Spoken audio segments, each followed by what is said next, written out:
ng mga manifestations ng mga senator judges ay kitang-kita naman sa ating camera at nagtatanungan nga tayo sa ating amongst ourselves, no, Gio, kung sino ba itong prosecutor na ito na talagang nakatakip ang tenga at kapansin-pansin naman na tuwing matatapos magsalita ang Senadora Santiago ay tinatanggal naman niya itong kanyang kamay mula sa kanyang tenga. Maraming nagtatanong, no? Kasi parang nung napatayo si Senator Judge Jinggoy Estrada, ang una niya sinabi ay, syempre nag-clarify siya kung bakit kay Senator Miriam at singled out yata si Attorney Aguirre sa pagtakip ng tenga sa tuwing nagsasalita si Senator Judge Miriam Defensor Santiago. At malaki yata nagkaroon ng malaking diskusyonan sapagkat sumagot si Attorney Aguirre at he tried to explain himself saying that it was a deliberate act being done by him, ano? At kung titignan natin Senator Miriam ngayon sa Senate floor, at nilapitan niya si Attorney Aguirre at nag-usap sila because she wanted Attorney Aguirre to be cited for contempt. Gio, kasama natin ngayon ang ating legal expert, Attorney Jen Atienza. Attorney Atienza, medyo nakakagulat itong pangyayaring ito. Ano ba ang required na behavior among the prosecutors and among counsel sa courtroom? Alright. Ang legal profession ay isang brethren of yung mga professional na tao. Kung kaya't ang hinihinging decorum para sa isang mahistrado ay formal. Kung tama si Attorney Aguirre doon, nung sinabi niya na dapat naman din siguro ay yung mahistrado nga ay iginagalang rin siya. Subalit sa pagkakataong ito, hindi na marapat din yung ginawang actuations ni Attorney Aguirre na nagtatakip ng tenga habang nagsasalita isang mahistrado. Dahil bilang isang abogado, nasa mas mababang posisyon ka kaysa sa mahistrado. At sa pagkakataong ito mukhang nagkainitan talaga sila at lahat naman tayo ay napatunga nga talaga sa nangyari. Sa palagay ko po bilang isang responsableng abogado at isang taong tumitingala sa lahat ng mahistrado, sana man lamang ay silang dalawa ay nag-exercise ng restraint na tinatawag. Kayo, Attorney Jen, sa iyong practice, ikaw ay naglilitigation. Meron na ba kayong nakitang ganitong pangyayari na sagutan sa pagitan ng judge at ng counsel? Sa totoo lang, Kathy, no, ang naranasan ko ay ang judge ang sumisigaw sa courtroom. Subalit kaming mga abogado, kahit gigil na rin at galit na rin at naiinsulto na rin, ay nag-exercise kami ng restraint sapagkat kami ang lumalapit at dumudulog sa sala ng mahistrado. Kung kaya't kahit anong sabihin niya, tumatahimik na lamang po kami. At kung may kalabisan, diyan na kami po pumupunta sa court administrator. Ngunit kung kaya mo namang palagpasin, bakit hindi? Sapagkat ito ay sala nila at tayo ang dumudulog. So kumbaga dapat ang course that the prosecution should have taken was not a manifestation. Nakikita natin ngayon sa screen yung akto nga na ginawa ni Attorney Aguirre, no, habang nagsasalita si Senator Judge Miriam Defensor Santiago. So attorney, sa mga ganitong pagkakataon, tila isang form of protest ang ginagawa niya, no, sa pagkarinde.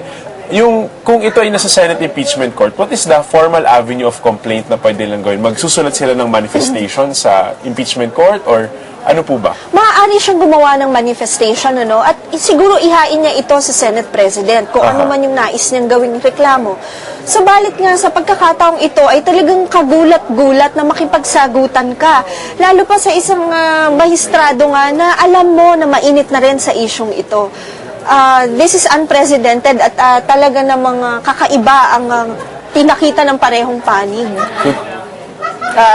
Siguro, no, talagang sui generis to, no, in a class of its own, no. It is. Ngayon lang natin nakikita itong mga ganitong pagkakataon at para sa ating mga manonood, ano, dito mismo sa media room ay nagkakasigawan itong mga media men, no, nung pinapanood itong naging pagsagot nitong lawyer na ito kaya Senator Santiago. Tila nakita natin, no, Kathy, na pati yung mga tao sa media nagulat na someone has spoken, no, against Senator Judge Miriam Defensor Santiago, and she did it in the impeachment court. So, malaki yung pagtatanong kahit dito sa media at kahit pag tinignan natin yung social networking sites, mixed reaction sa mga tao sa kung ano dapat talaga yung pag-responde na ginawa. Na minsan, may nagsabi na na it was bound to happen, or may nagsabi na not in the court of the senator judges. At tila, this is, yun nga, tama ka, this is something, something very, very... Sui generis. Oo, talaga. sui generis. Ito'y nakakabahala,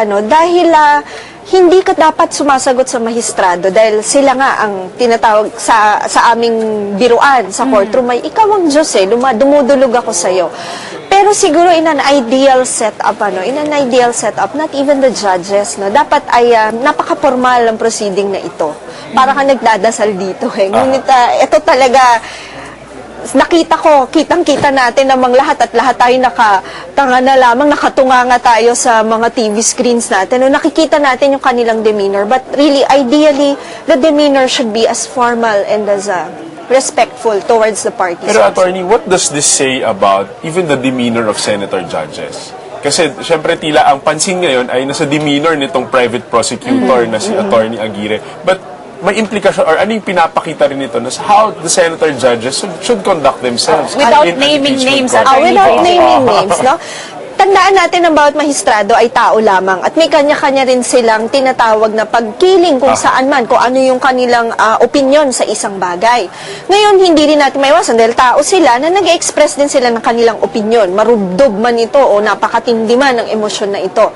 Subalit ikaw, bilang isang abogado na may idinudulog na hinaing sa harap ng korteng ito, you should exercise the restraint and give due deference to these judges. Kahit pa mag-sermon yan ng katakot-takot, you should be as formal as you are. Remember, this is a very noble profession, supposedly. And sa nakikita ko kasi ngayon, kagulat-gulat rin Parang hindi ko akalaing magagawa ito ng mga tinitingala nating personalidad sa legal profession. Pero sana lang, ang ating suggestion nga, siguro naman magkakaayos rin sila in a few minutes pagkatapos ng ating break. Ngunit, yun nga, idinidiin natin palagi ang pagiging respectful sa ating mga judges. And at the same time, the judges also, kahit na masyadong masighi yung kanilang nararamdaman sa mga oras na yon, ay palagi ko pag bumaba naman yun, dapat ring makipag-usap ng maayos sa kanyang kasamahan sa profesyong ito. Tila maganda itong naging desisyon ni Senate President Juan Ponce Enrile na isuspend muna pansamantala para mapalamig ang ulo ng bawat panig. Samantala, balikan natin, Attorney JJ, itong ikinagalit ni Senadora Santiago. Umpisa pa lang sa kanyang pagtayo ay nasabon na naman. May banlaw pa yata kasama itong prosecution panel dahil dun sa kanilang pagdesisyon na i-rest yung case nila with reservation. Ano po ba talaga yung standard na nangyayari sa korte pag nire-rest na ang case? Normally, hindi tayo, pag nag-rest tayo ng case, ibig sabihin, tapos na tayo sa pagpresenta ng ebidensya, tapos na tayo na ipalabas na natin lahat ng ating mga witnesses, pagkatapos nun ay pagkakataon na ng kabilang panig na magpakita ng ebidensya. Itong pagkakataong ito, talagang siguro nga ikagagalit ito ng ating mga mahistrado dahil kahapon sinabi nila na i-rest na nila yung kanilang pagpresenta ng ebidensya. Hindi na nila ipupursue, tapos na sila at sa palagay nila malakas na yung kaso nila. Pero on the condition na meron pa rin silang karapatang magpakita ng ebidensya. Hindi ito nangyayari sa ordinaryong sa ating ordinaryong proceeding sa korte.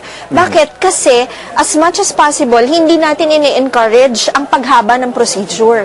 Hanggat maaari, pinaiiksi natin ang paglilitis para rin sa convenience ng mga parties o partidong involved. Ngayon, ang nakapagtataka lamang dito ay pinapayagan sila na maghain ng formal, ng written offer of evidence, ngunit may reservation regarding nga doon sa pagpresenta ng ebidensya sa dollar accounts. Ngayon pa lamang ako nakakita ng ganitong pangyayari at wala rin naman ako nakita sa Senate Rules of Procedure na maaaring mag-offer ka ng evidence pero conditional. Kakaiba ito. Kaya kung magre-rest ka na lang dapat at wala ka ng karapatang magpresenta. Attorney, ano bang diferensya ng continuance at pag-rest ng kaso? Na paghingi ng kasi pag-rest? Ang continuance ay parang sa ngayon gumagawa ka muna ng break o ipinapasantabi mo muna yung proceeding sa araw na ito at ipagpapatuloy mo na lamang sa mga susunod na araw. Samantala Samantalang pag ito ay nag-rest ka at nag-offer ka na ng evidence formally, ibig sabihin na inihahain mo na sa mga mahistrado ang iyong mga ebidensya. Ito po ba ay admissible o hindi? Katanggap-tanggap po ba ito bilang ebidensya o para mapatunayan ang mga ina-allege namin laban sa taong ito? Pwede kasing i-accept yan ng korte o hindi. Tandaan natin, ang mainit na isyu kasi dito ay hindi pa tinatanggap ng korte, ng Senate Impeachment Court, ang mga ebidensyang inihain nila. Kung kaya't nagtataka yung mga mahistrado, bakit ka nagre-rest? Meron ka pa palang dapat ipresenta. At remember, meron pa tayong pending sa Supreme Court. Yun nga yung tungkol sa dollar accounts. So dapat po, ideally, dapat ang nangyayari, ano po ba dapat? Ang dapat na nangyayari siguro ay humingi nga siya ng continuance o mas mahaba pang araw upang hintayin lamang ang resolution ng Supreme Court kung papayagan ba nila ito o hindi. Matapos yung rift nung regarding yung sa dollar account. Kung ako sa kanila, siguro magpasintabi na po.